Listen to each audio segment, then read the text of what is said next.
रूस के राष्ट्रपति व्लादिमीर पुतिन के 2 दिन के भारत दौरे पर इंडिया टुडे ग्रुप आज तक ने सबसे बड़ा इंटरव्यू रूस के राष्ट्रपति व्लादिमीर पुतिन का किया है, जिनकी बातों को इस समय पूरी दुनिया आंकना चाहती है, भांपना चाहती है। स्पष्ट शब्दों में उन्होंने बहुत सारे मुद्दों पर बात की है, जो आज रात हम आपको इंटरव्यू पूरा उनका दिखाएंगे।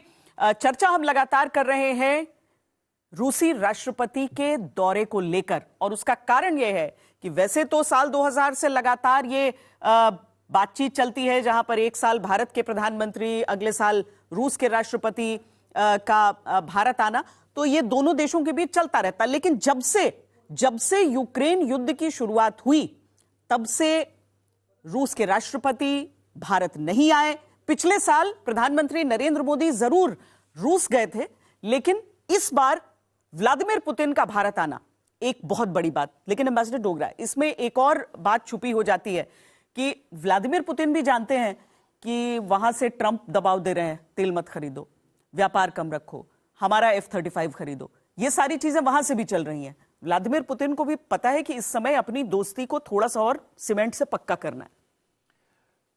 श्वेता, आपने पहले भी जिक्र किया था पुतिन के विजिट का, और कहा था कि ये 10th विजिट है इंडिया में, और अभी भी कई महत्वपूर्ण बातें आपने कही हैं अपने क्वेश्चंस में। तो मुझको, क्योंकि मैंने डील किया है रशिया रिलेशंस के साथ अपने टाइम में, और एक खास बात ये थी कि जब भी वो आते थे 3 दिन के लिए आते थे। 3 समिट्स मैंने की थी, एक जब हम गए थे वहाँ डॉक्टर मनमोहन सिंह, और 2 बार पुतिन आए थे उस टाइम पे। एक बार बॉम्बे गए थे वो 3 दिन की विजिट में, एक बार बेंगलोर गए थे, और काफ़ी खुश थे अपनी विजिट से। मेरी आशा थी कि इस बार जब आएंगे तो एक और सिटी देखेंगे, क्योंकि इंडिया का बेंगलोर और बॉम्बे ट्रांसफॉर्म हो गया है उस ज़माने से।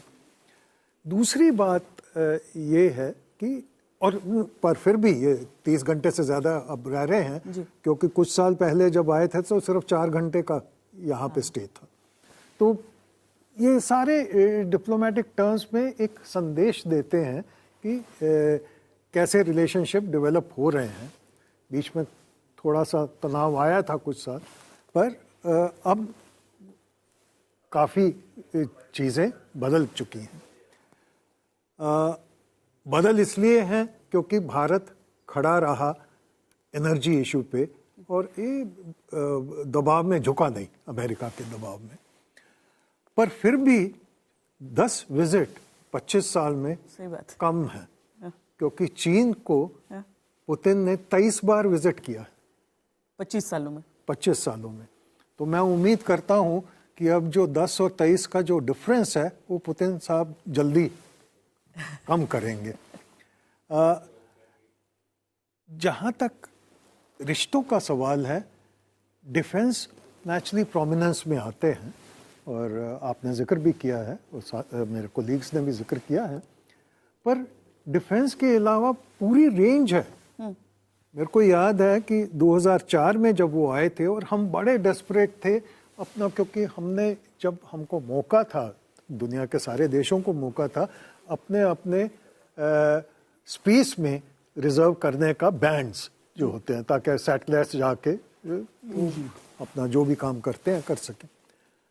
तो तब हमारी रिक्वेस्ट से लैंड करने से पहले, रात को 2 बजे लैंड कर रहे थे, इन्होंने एग्री किया कि ग्लोनास जो इनका है उसमें एक बैंड ये भारत के लिए रखेंगे। तो पुतिन की विशेषता है कि डिसीजन लेते हैं, मैच्योरिटी से लेते हैं, और जब इतने मुश्किल होती है किसी देश की तो वो स्टेप फॉरवर्ड भी करते हैं। सो हमारे रिलेशनशिप में डेप्थ बहुत है, साइंटिफिक इश्यूज पे जो लोगों को पता नहीं है, स्पेस पे, एटॉमिक एनर्जी का आपने जिक्र किया, तो एटॉमिक एनर्जी में एक मिसाल है हमारी रिलेशनशिप की, across the range and over a period of time. और वो इन अ वे एक यूनिक रिलेशनशिप है, क्योंकि अमेरिका तो बना नहीं रहा न्यूक्लियर पावर स्टेशंस, फ्रांस ने भी कब से बंद कर दिया, यूरोप में भी कब बंद कर दिया। तो जो डेवलपमेंट हो रही है वो इंडिया और रशिया के कोशिशों से हो रही है।